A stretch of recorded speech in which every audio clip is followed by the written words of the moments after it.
In many countries around the world, mass people power revolts have blocked authoritarian takeovers and eliminated dictatorial regimes.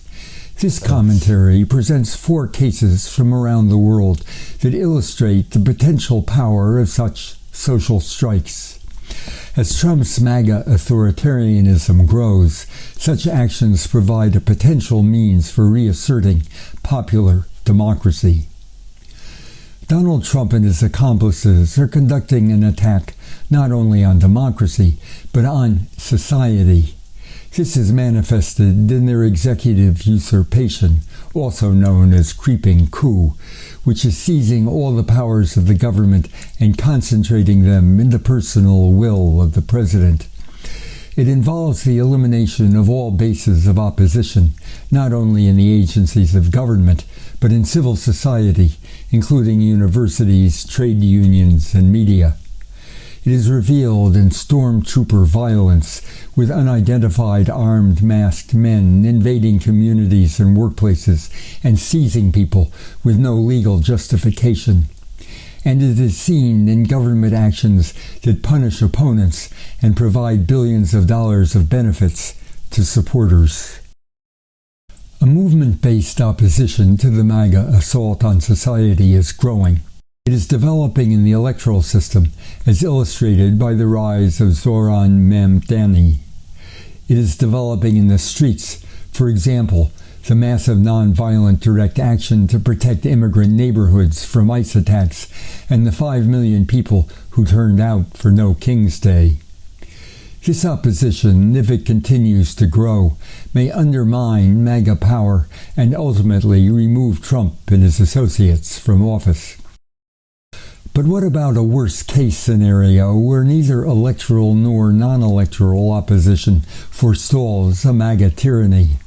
Where democratic procedures and the right to vote have been so denied that it is impossible to defeat MAGA at the polls, where both official and vigilante violence are unrestrained by law, where a substantial part of the population has been bamboozled by lies and distractions, where all dissent has been effectively branded as treason, where those who don't go along with the program are subject to harassment, beating, jailing, and death, and where much of the population has been driven by fear into silence and acquiescence. How is it possible to resist the MAGA juggernaut under such conditions? Tyrannical regimes from Serbia to the Philippines to Brazil and many other places have been brought down by people power, nonviolent revolts that made society ungovernable and led to regime change. While the U.S. has a tradition of social and labor movements using mass action and local general strikes, it does not have a tradition of using people power for the defense of democracy. However, in other countries where democratic institutions have been so weakened or eliminated that they are unable to halt tyranny, such methods have emerged and have been used effectively. They go by such names as nonviolent uprisings, people power, general strikes, and, as I will call them here, social strikes. Social strike is a broad term that encompasses a wide range of activities that use the withdrawal of cooperation and mass disruption to affect governments and social structures. In many countries where democratic institutions have been so weakened or eliminated that they are unable to disempower tyranny, such methods have been used effectively. I use the term social strikes to describe mass actions that exercise power by withdrawing cooperation from and disrupting the operation of society.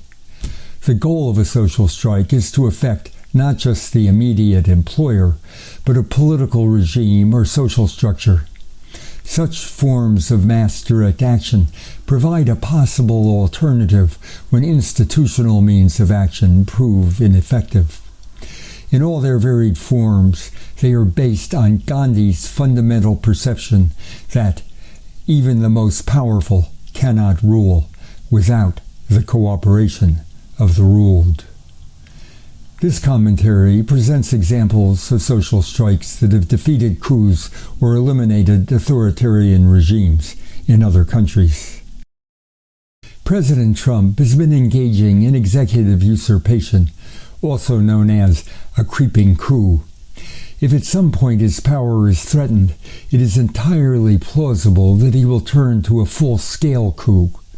The capacity of a social strike to defeat such a coup is illustrated by events last year in South Korea, a country with 40 years of firmly established democracy. Late in 2024, right-wing President Yoon Suk-yeol, facing plunging popularity, went on live TV and declared martial law.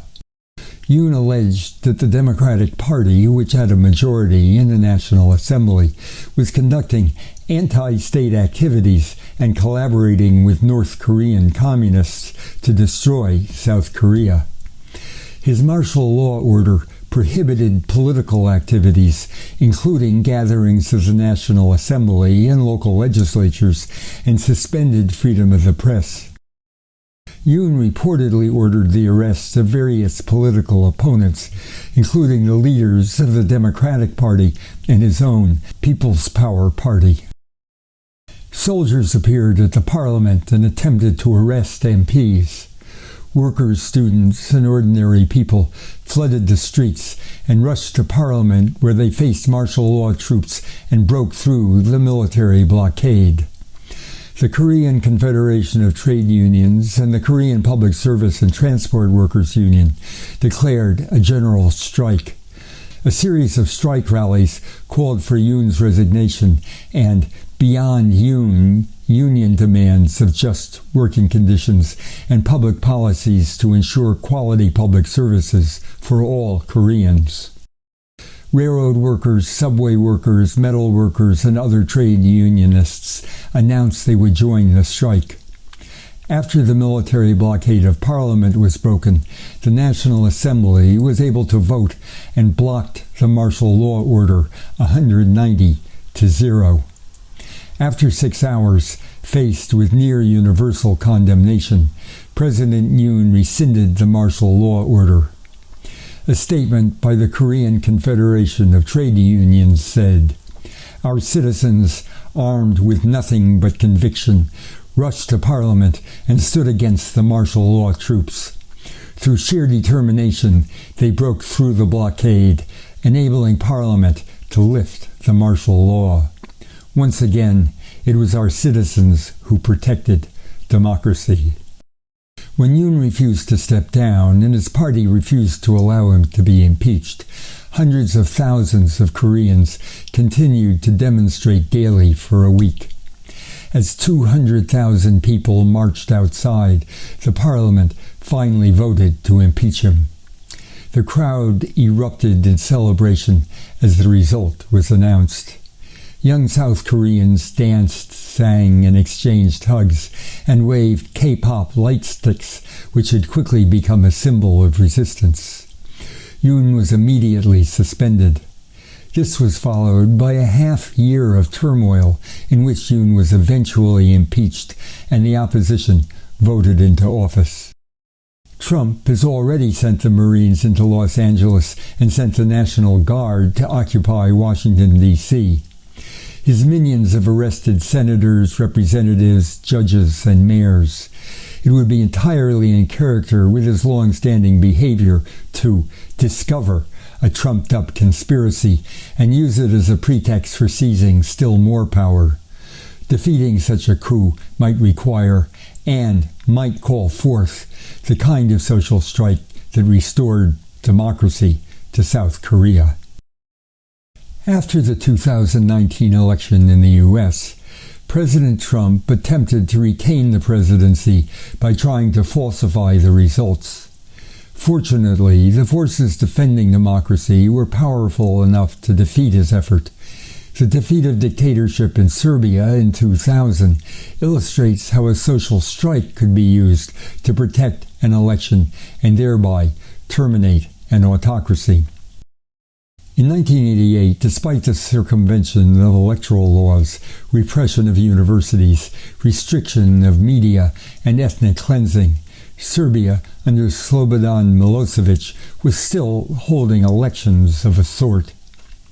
An activist group called Otpor formed around the goal of driving Milosevic from power. It initiated hundreds of small actions of resistance around the country to counter pervasive fear of the regime. Its plan was that activists would compel the regime to call elections. They would create massive turnout around a united opposition candidate.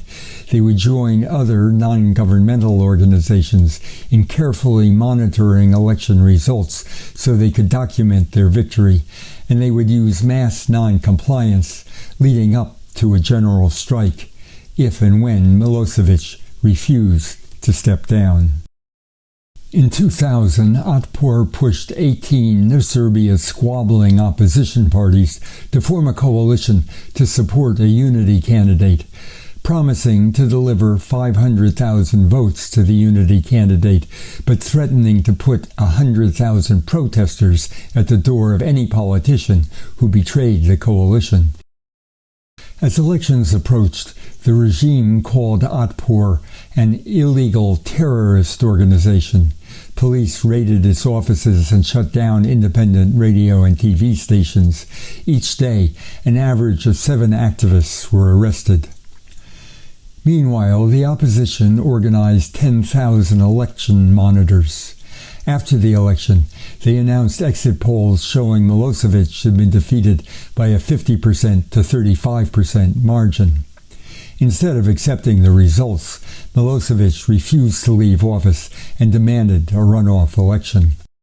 Otpor announced a deadline for Milosevic to concede, and 200,000 people demonstrated in Belgrade.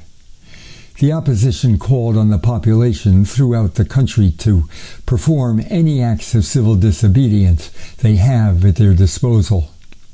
Miners struck. TV and radio stations opened their airwaves to opposition voices. As the deadline approached, cars and trucks filled the highways heading toward Belgrade.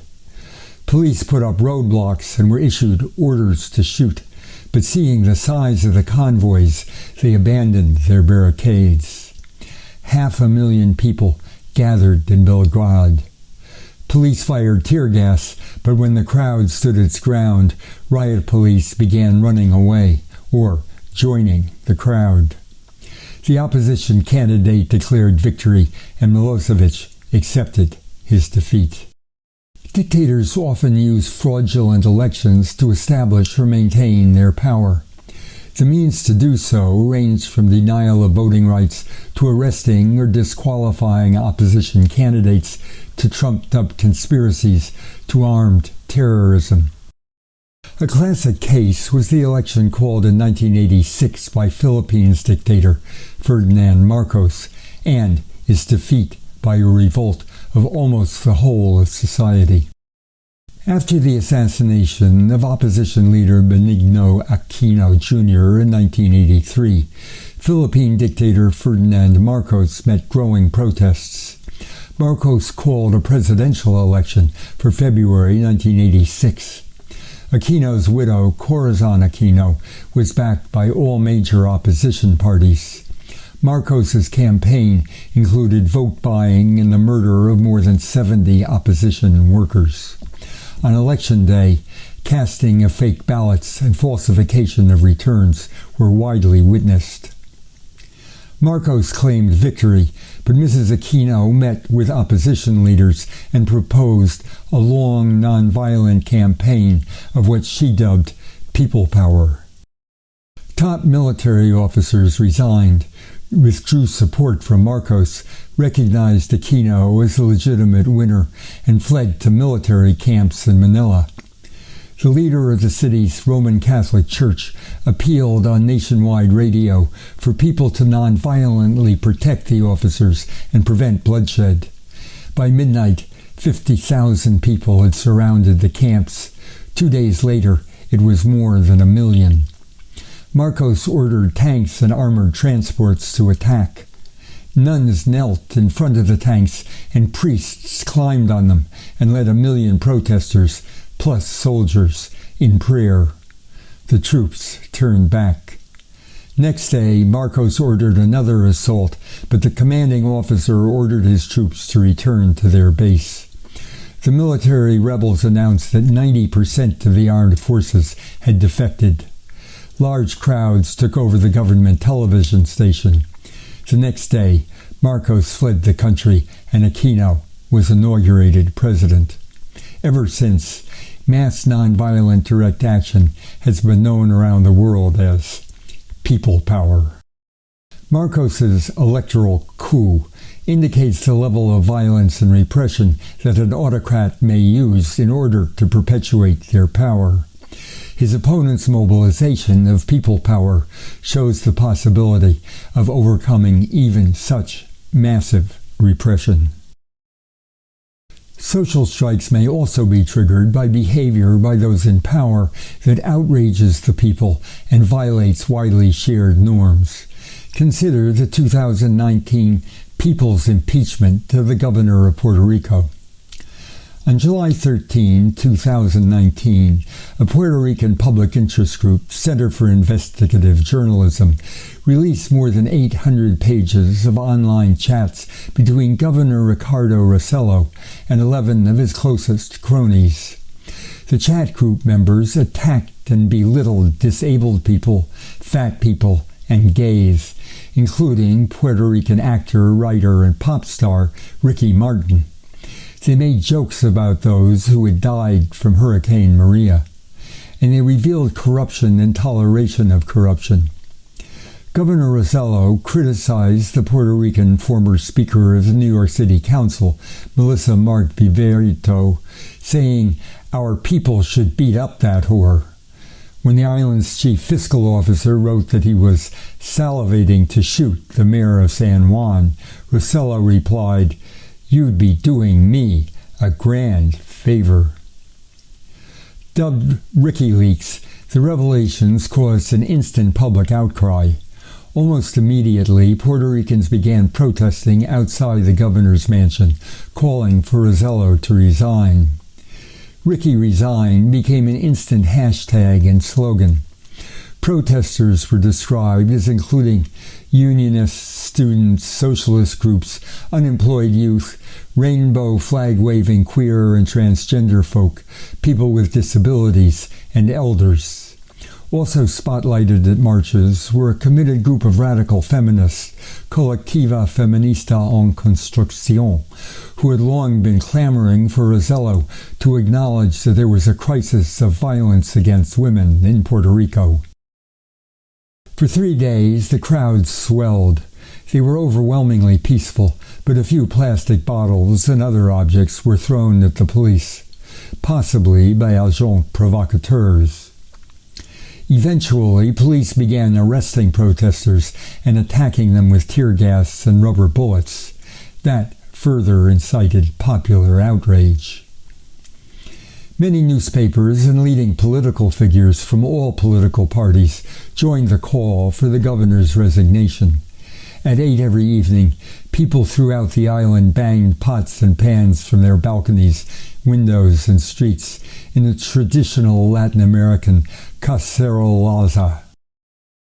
The day after the first massive Monday march, 3 women went to the Department of Motor Vehicles office in a municipality of San Juan and removed the governor's portrait from the wall in protest, setting off a series of copycat takedowns in other governmental offices around the island.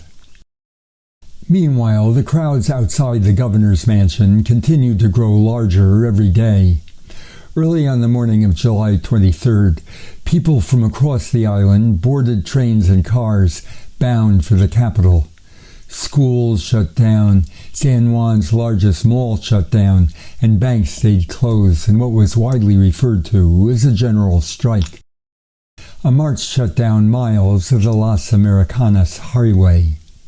Protesters at the governor's mansion performed mass yoga and read aloud the 889 pages of chats. Eventually, an estimated 500,000 people demonstrated for the governor's ouster. 1/3 of the entire population of Puerto Rico participated in the movement. Facing what appeared a nonviolent insurrection of virtually the entire Puerto Rican people and a threat of impeachment by the legislature, just before midnight, Rossello posted a resignation message on Facebook. Celebrations across San Juan lasted all night. Rossello was deposed as governor less than 2 weeks after WikiLeaks became public. These events became known as the People's Impeachment.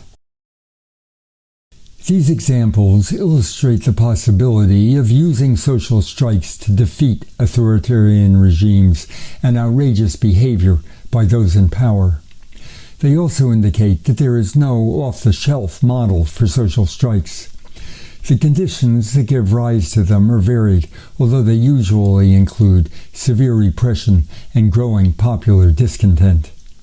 Social strikes grow out of extreme grievances and deep anger at the regime. Sudden trigger events may kick them off. While preparation can be helpful, sensitivity to the state of current popular feeling is also crucial. In subsequent commentaries in this series, I will discuss the history of social strikes in the United States and how they might be used to overcome Trump's increasingly authoritarian regime.